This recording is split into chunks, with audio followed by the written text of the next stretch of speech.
Hello students, मैं हूं doctor Manoj Pahuja, आपका मेडिकल एंट्री टेस्ट इंस्ट्रक्टर। इस वक्त आप तमाम स्टूडेंट्स मेरे साथ कनेक्टेड हैं मेरे यूट्यूब चैनल के ज़रिए जिसका नाम है क्रैकिंग दी एमडी कैट। इस चैनल को बनाने का मकसद उन सवालात को सॉल्व करना है जिनको सॉल्व करने में स्टूडेंट्स को दुश्वारी का सामना रहता है। मैं तकरीबन 22 साल से एमडी कैट की तैयारी करवा रहा हूँ स्टूडेंट्स को।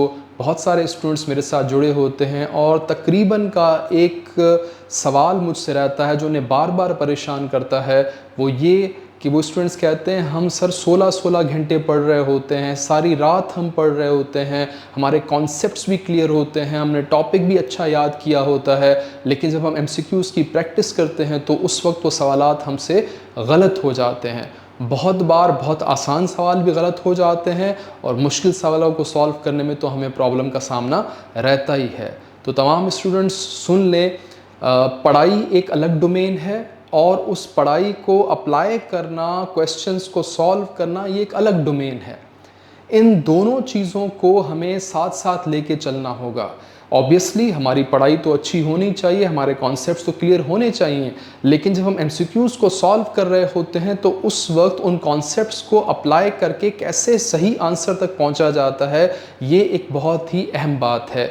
इसके लिए आपको रेगुलर क्वेश्चंस को प्रैक्टिस करना होगा, टेक्निक्स को सीखना होगा, ट्रिक्स को सीखना होगा। मेरा आपको एक मशवरा रहेगा कि कम से कम 200 एमसीक्यूज़ रोज़ाना किया करें।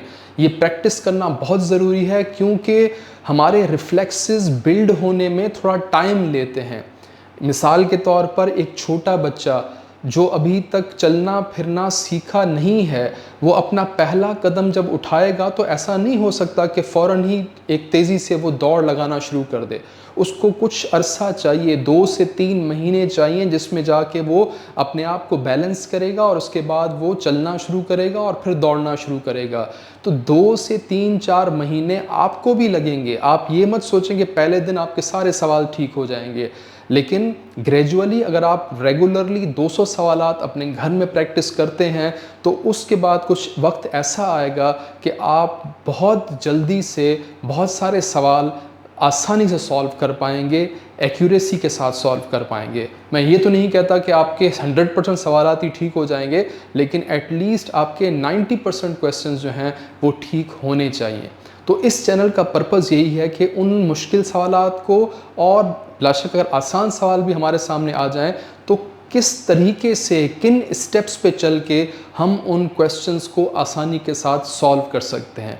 और मेरा एक और मोटिव भी रहेगा, मेरा मकसद सिर्फ एक एमसीक्यूज़ को समझाना नहीं होगा, उस एमसीक्यूज़ से जुड़े हुए बहुत सारे और सवालात भी निकलते हैं, वो भी साथ साथ हम डील करते रहेंगे ताकि हमारा जो कॉन्सेप्ट है वो अच्छी तरह से बिल्ड हो जाए और किसी किस्म का भी एमसीक्यूज़ क्वेश्चन अगर हमारे सामने आता है तो हम उसको सॉल्व करने के काबिल हो जाएं। तो चलें जी, इस खूबसूरत सफ़र का आगाज़ करते हैं और क्रैक करना शुरू करते हैं अपने एमसीक्यू सवालात को। आपके सामने पहला सवाल रख रहा हूँ, गौर से देखिएगा जी। फर्स्ट क्वेश्चन है,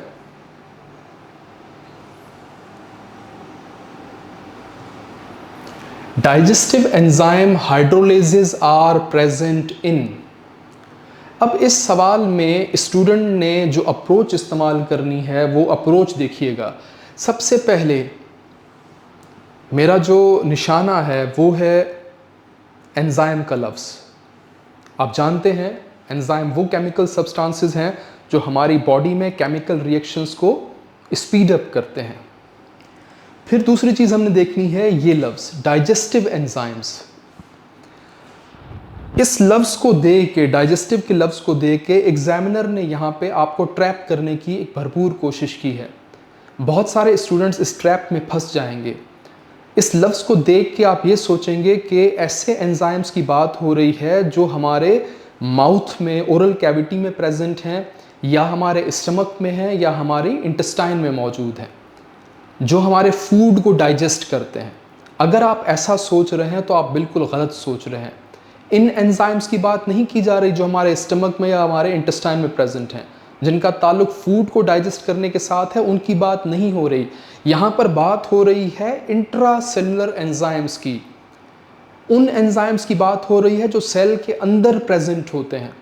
और वो सेल के अंदर मैक्रो मॉलिक्यूल्स को तोड़ते हैं, फॉरेन पार्टिकल्स को, मैक्रो मॉलिक्यूल्स को, बड़े बड़े मॉलिक्यूल्स को वो तोड़ने का काम करते हैं, उनको छोटे मॉलिक्यूल्स में कन्वर्ट करते हैं।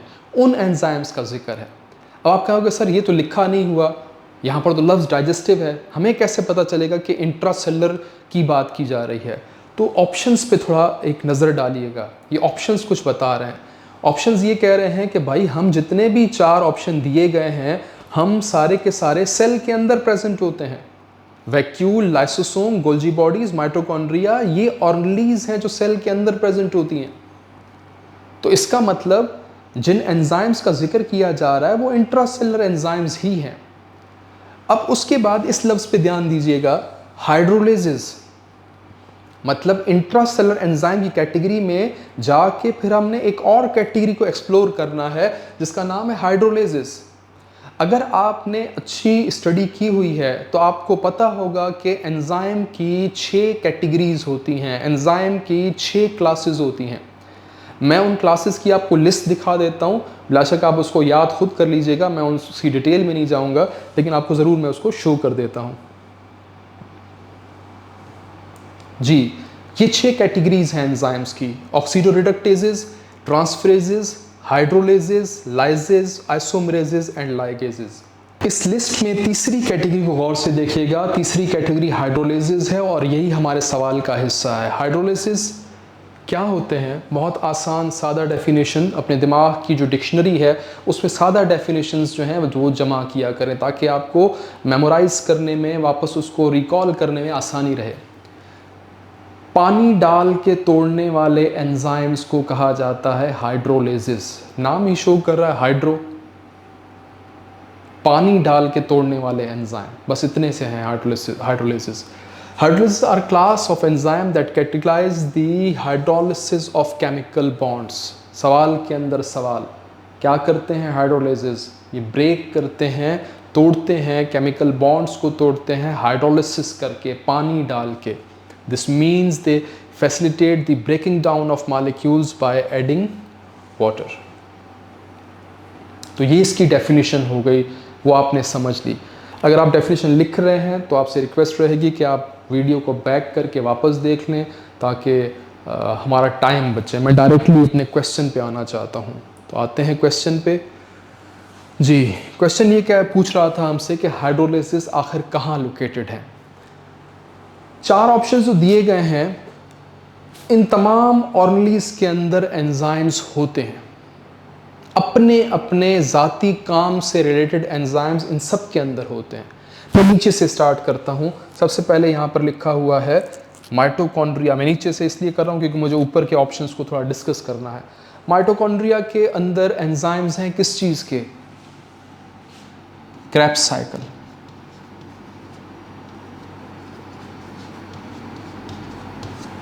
सवाल के अंदर सवाल, माइटोकॉन्ड्रिया के अंदर किस चीज़ के एंजाइम होते हैं, किस सेट ऑफ रिएक्शंस के एंजाइम होते हैं? याद रखिएगा क्रेब्स साइकिल। अगर ऑप्शन ना मिले क्रेब्स साइकिल तो एरोबिक रेस्पिरेशन का ऑप्शन मिल जाएगा। गोल्जी बॉडीज़ में एंजाइम्स होते हैं मॉडिफिकेशन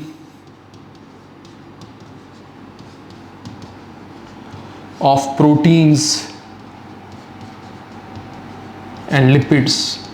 सेल के अंदर जो प्रोटीन्स बन रही हैं उनको मॉडिफाई करने के लिए एंजाइम्स प्रेजेंट होते हैं गोल्जी बॉडीज़ के अंदर। ये जो एंजाइम्स क्रेब्स साइकिल वाले हैं या मॉडिफिकेशन वाले हैं, ये हाइड्रोलिसिस नहीं होते, डिफरेंट सेट ऑफ एंजाइम उनमें होंगे। अब बात आ गई लाइसोसोम और वैक्यूल की। इन दोनों में हाइड्रोलिसिस होते हैं, कीप इन माइंड। अगर आप बॉर्डर लेवल पे स्टडी कर रहे हैं तो फिर लाइसोसोम्स में भी हाइड्रोलिसिस है, वैक्यूल्स में भी हाइड्रोलिसिस है। लेकिन अब हमें एक ही आंसर देना है, वन बेस्ट को हमने सेलेक्ट करना है। तो याद रखिएगा वैक्यूल प्लांट्स में भी होते हैं, वैक्यूल एनिमल्स में भी होते हैं। प्लांट में एक सिंगल लार्ज वैक्यूल होता है, उसके अंदर हाइड्रोलिसिस ज़रूर प्रेजेंट है, लेकिन यहाँ पर ऑप्शन में कोई ऐसा पॉइंट लिखा नहीं है कि प्लांट वैक्यूल की बात की जा रही है। शायद ये एनिमल वैक्यूल को डिस्कस कर रहा हो। एनिमल वैक्यूल्स मुख्तलिफ़ किस्म के होते हैं, डाइजेस्टिव वैक्यूल्स हैं, कंट्रैक्टाइल वैक्यूल्स हैं। क्या उनके अंदर ऐसे एंजाइम्स होंगे? तो वो पॉसिबल नहीं है। तो इसलिए इस ऑप्शन को मुझे यहाँ से निकालना पड़ा। हालांकि बड़ा सूटेबल ऑप्शन है वैक्यूल का, अगर शर्त यह है कि इसके साथ लिखा होता प्लांट वैक्यूल, तब मैं इसको भी मार्क करता। लेकिन इस वक्त जस्ट ये वैक्यूल है, तो एनिमल वैक्यूल्स में हाइड्रोलाइसिस जो है वो प्रेजेंट नहीं होते। लाइसोसोम यहाँ पर बेस्ट ऑप्शन बचता है। लाइसोसोम्स कि ऐसी एक ऑर्गेनेली है जिसके अंदर 50 मुख्तलिफ़ किस्म के एंजाइम्स होते हैं, और उन 50 मुख्तलिफ़ किस्म के एंजाइम में से जो सबसे बड़ी कैटेगरी है, सबसे रिच कैटेगरी है, वो हाइड्रोलाइसिस की है। तो इस हिसाब से हमारा ऑप्शन बी जो है लाइसोसोम, वो करेक्ट ऑप्शन होगा।